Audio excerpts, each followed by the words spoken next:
你好，我是玛丽，我的频道主题是绘画和艺术。我是慧妮，我的频道主题是说故事。我们要教你几种好方法，制作简单的分镜脚本，并利用影片专案规划剧情和说故事。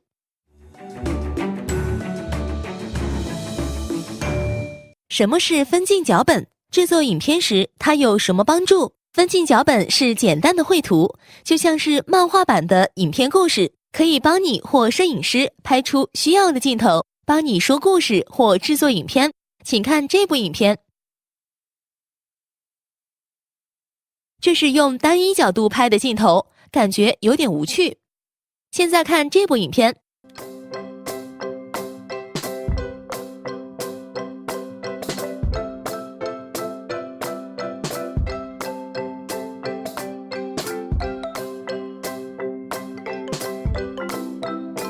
影片说了一个故事，运用不同的镜头和视觉变化，以及简单的分镜脚本，你可以看出影片用了不同的镜头诉说故事。再来谈谈如何形成简单的绘图风格。即使你不擅长绘画，还是可以制作简单的分镜脚本，帮你传达自己的想法。分镜脚本不需要画得漂亮，我画过很丑的分镜脚本，也看过很丑却很实用的分镜脚本，实用才是重点。分镜脚本帮你把脑里的想法传达给别人。你可以剪杂志上的模特照片贴到纸上，甚至可以画一个绿色小人代表一个角色，画红色小人代表另一个角色，不一定要画得好看。分镜脚本帮你把很多的文字转换成影片的草图，你就不必花太多时间拍摄讲故事时不需要的镜头，也才不会漏拍能传达你的想法的镜头。我拍过《太空僵尸》这部影片，影片像是会动的分镜脚本，没有动画，只有图片。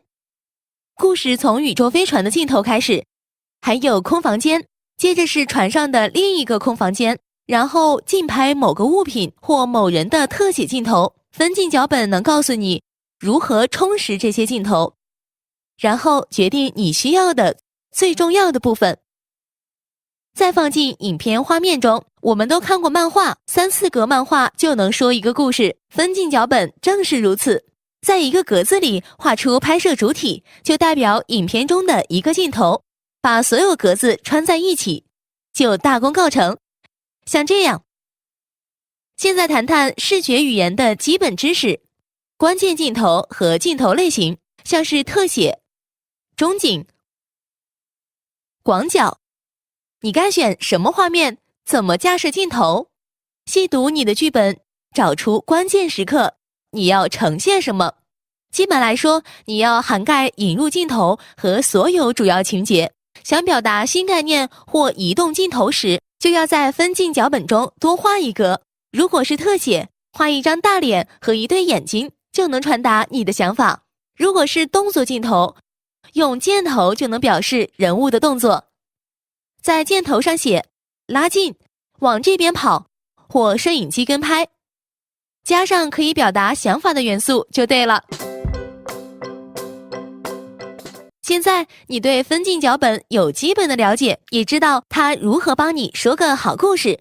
我们来看看你实际上需要画哪些图片，细读你的剧本，用底线或荧光笔标出适合变成图片的部分。决定图片要不要加入分镜脚本时，请考虑那个镜头对说故事有没有帮助，能不能维持张力和节奏，让观众目不转睛。尤其是拍较长的 YouTube 内容时，做到这点的方式就是删除不必要的内容，不能推动故事发展，或是不能凸显人物的部分。我最近拍的电影《湖畔魅影》，片中对白不多，所以画面更显得重要，每个镜头都重要。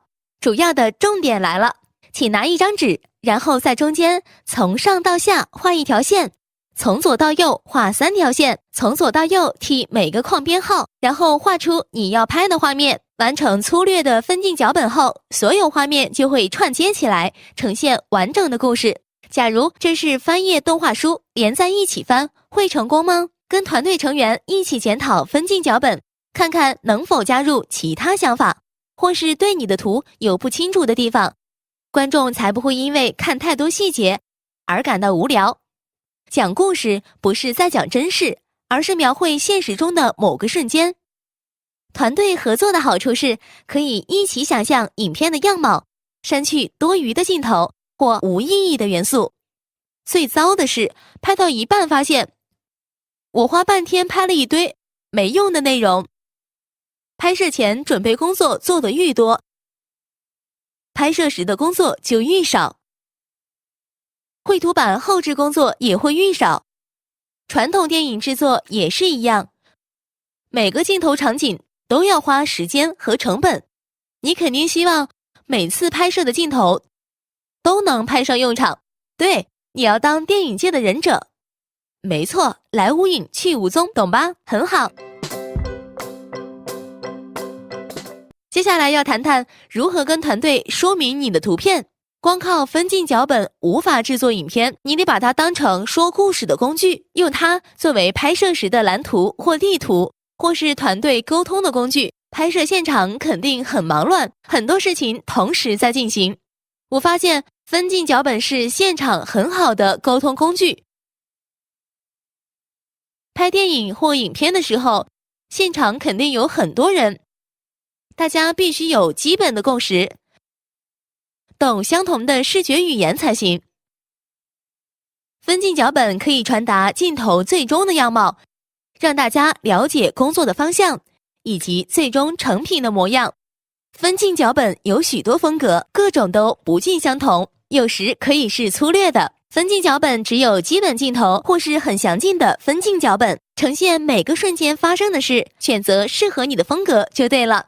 我个人认为，拍摄现场很难不出问题，所以我喜欢把所有资料、剧本、分镜表、分镜脚本等全放在我绝不离手的夹纸板上，方便随时查看，或是告诉别人我正在做的事，这也能加快我跟演员的沟通速度。我想任何演员都会想知道表演的方向。虽然现场每个人的分工不同，但靠大家齐力才能创造出成品，所以分镜脚本像是把想法、概念从纸本推上镜头的第一步。